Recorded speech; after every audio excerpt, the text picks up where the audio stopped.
Southern blotting. Southern blotting is used to detect the presence of a particular sequence of a DNA by using a molecular probe. So this is a technique for identification of a small piece of DNA or for the identification of a particular mutation by using a probe. This technique is called as Southern blotting. Southern blotting is named after its inventor, the British biologist Edwin Southern. He identified this technique in 1975. There are some other blotting techniques. Those techniques also use the same principle. That is the reason they are named in reference to the Edwin Southern's name. Here we can see that how these blotting techniques have been named.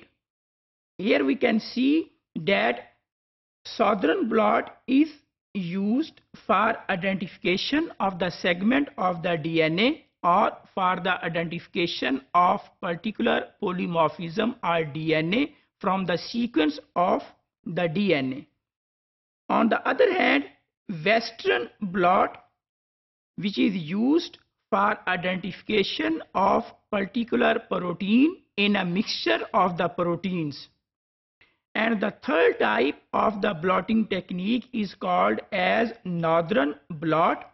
Northern blot is used to identify RNA from a mixture of RNAs.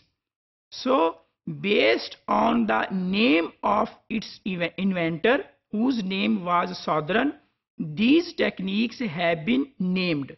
So, Southern blot is for DNA, Western blot is for the proteins, and Northern blot is for the RNA.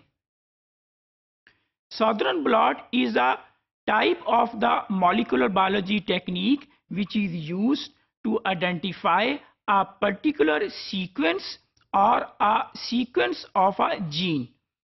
This technique can also be used for identification of the particular polymorphisms or a particular mutation from the sequence of DNA.